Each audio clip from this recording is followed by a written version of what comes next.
So, what does it really take to make a promise to save every single being in the entire universe? I mean, think about that. Today, we're going to dive into that mind-boggling commitment of the Bodhisattvas. We'll be using an ancient text, the Maharatnakuta Sutra, to uncover their absolutely audacious promises, their brilliant strategies, and the profound secret that keeps them from ever burning out. All right, so here's our game plan. We're going to start with a huge question the Buddha himself posed. Then we'll hear this incredible chorus of vows made in response.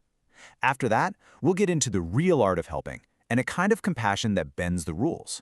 And finally, we'll touch on the ultimate wisdom that fuels this entire unbelievable mission. Okay, so picture this. Our story kicks off in this vast assembly. There's an ocean of enlightened beings, and the Buddha looks out at all of them and asks this epic question, one that just echoes through time. Now you have to understand, this is not just some casual question. The Buddha is essentially asking, who's going to step up? Who will carry the weight of protecting truth in a future world, a world that could be totally lost in darkness? This question, it demands a response. And what happens next? Well, it's truly extraordinary. And that response, wow, it's just breathtaking. It's not like one hero steps forward and says, "I'll do it." No. It's this absolute wave of compassion, as one by one, these great bodhisattvas stand up, and each one makes their own unique, powerful promise to help. And the sheer scope of these promises is just incredible. We kick things off with Avalokiteshvara, who is like the living embodiment of compassion. And his promise is direct, it's powerful. I will rescue beings from their deepest suffering, their deepest fears. Okay, but then the next vow takes a totally different angle. The focus shifts inward. This isn't about saving people from some external hell, but from the hells we create inside our own minds. You know, the anger, the jealousy, all the stuff that ties us in knots. It's a promise to set us free from ourselves. And here's another brilliant approach, totally different again. Samantabhadra's vow is to use our own life stories, even the really painful parts, as the actual fuel for our freedom.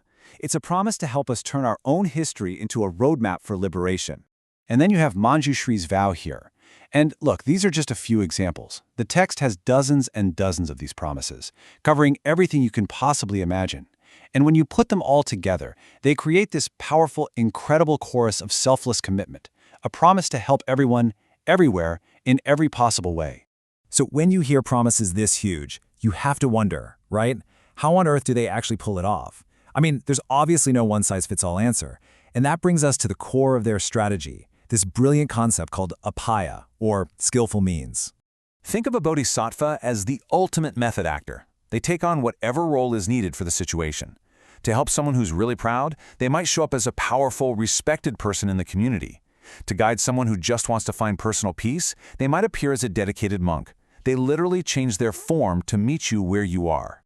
The sutra has this beautiful way of explaining it. It says it's like trying to get a small child to come over to you. You make a fist and you say, "Hey, look what I've got in my hand." The child gets curious and comes closer. But when you open your hand, there's nothing there. The empty fist was just the tool, the skillful means, to get them to move towards something greater. The tool itself isn't the point. It's where it leads you that matters. Now, this whole idea of skillful means, this is where things get really, really interesting. Because to be that flexible, to adapt to any situation, you need a completely different kind of ethical playbook. One that sometimes looks like it's breaking the very rules you'd expect them to follow. So let's compare two different mindsets. On one side, you have the Shravaka path. Think of it like this. Your hair's on fire. What's your number one priority? Put it out. Escape suffering, personal liberation, now. But the Bodhisattva path is totally different. It's like choosing to stay inside the burning building until you've gotten every single person out safely. When you have a different mission, you need a very different set of rules. And this brings up a fascinating ethical puzzle. So, for a bodhisattva who's dedicated to saving everybody, what's a bigger screw-up? An action that comes from greed or one that comes from anger? The answer tells you everything you need to know about what's most important to them. The sutra is crystal clear on this one. Anger is the bigger failure. And why? Well, it's pretty simple, really. Anger, by its very nature, pushes people away. It creates separation. It's an act of abandoning others. An action born from desire or greed, on the other hand, might not be perfect, but it could still involve connecting with people, which can actually be a skillful way to guide them. For a bodhisattva, anything that breaks the connection to others is the ultimate catastrophe. So you have to ask, what is the fuel for all of this? How does a bodhisattva keep going for countless lifetimes, navigating all this complexity without just getting completely exhausted and burning out? Well, this is where we get to the ultimate wisdom that makes it all possible. The bodhisattva's secret fuel is a profound insight. They see that on the deepest possible level, all the labels we use, helper and helped, good and bad, you and me, they're all like waves on an ocean. For a moment, they look separate, but they're all made of the exact same water. Nothing is truly solid or separate. Everything is connected. And this is the great paradox at the very heart of the path. They work tirelessly in our world, they feel our pain, they strive to end it.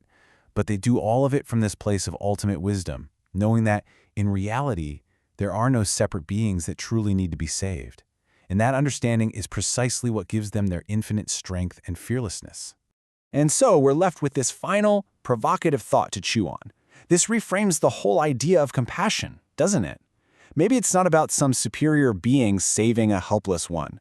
Maybe helping is just the natural, spontaneous, fearless expression of wisdom in a world that already is and always has been perfectly whole.